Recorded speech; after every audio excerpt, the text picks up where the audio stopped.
Hello, Logan here at Mastery of Life. I want to help you be free. I want to help you through the toughest times and thrive in any situation.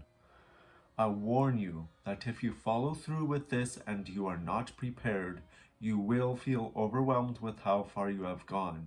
So come with me on this ride into the deepest parts of human potential. Here, you are going to learn some life lessons that I've learned, that you are not a victim to your fate, and that it is your turn to rewrite the script. In my life, I had many struggles believing in myself. Every time I tried to pursue something, I'd fall on my ass, so to speak. I was getting distracted and addicted to anything I would touch. I had felt like I had no more power left in me to overcome the hurdles in achieving my goals. I was going nowhere. This reinforcing the thought saying that I have to settle for what I have and be thankful. Thinking that pursuing anything big is just a waste of time and would cause too much pain and suffering. But what is wrong here? Am I going to stay like this forever?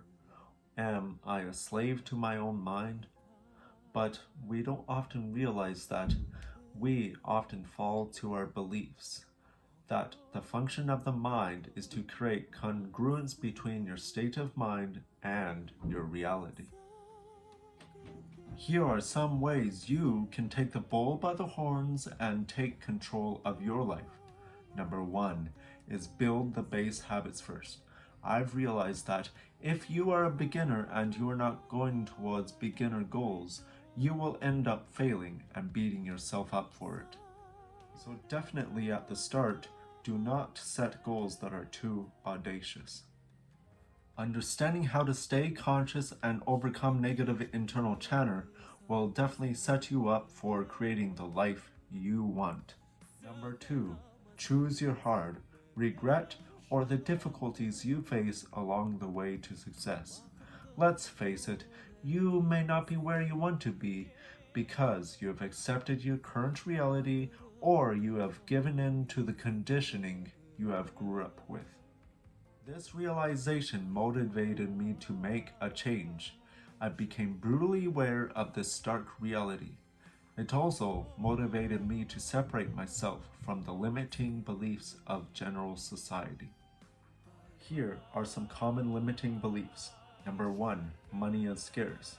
We think since we haven't been able to get our hands on much money that it is scarce, when in reality we either tied ourselves to a low-income job, or we don't know how to manage our money, or we are living above our means.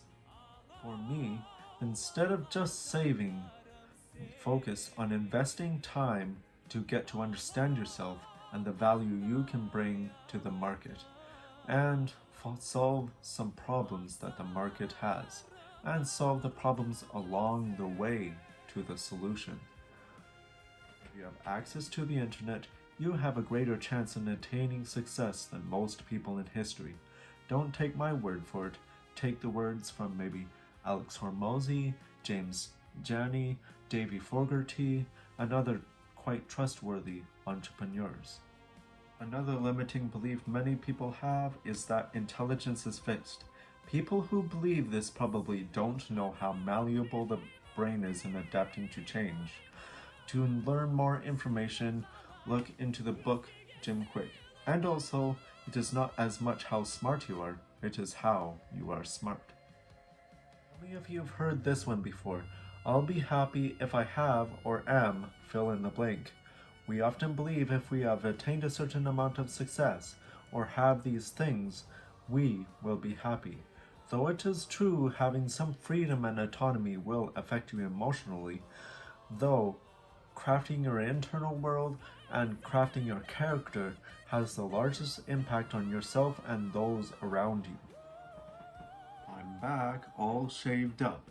So let's get to the 4th point. Just because you don't have a lot of money doesn't mean you are poor. Let me say that again. Just because you don't have a lot of money does not mean you are poor. Poor is a mindset, like how you react to not being able to afford something. You can either say I can't afford it, or you can say, how can I afford it? And it is how you maybe view money in this way. Rich people are evil. They're not. Money magnifies the person you already are.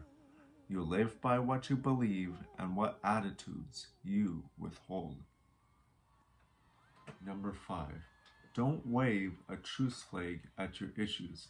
Sometimes you can have an overwhelming feeling that you can't change your current situation and you will be like this forever.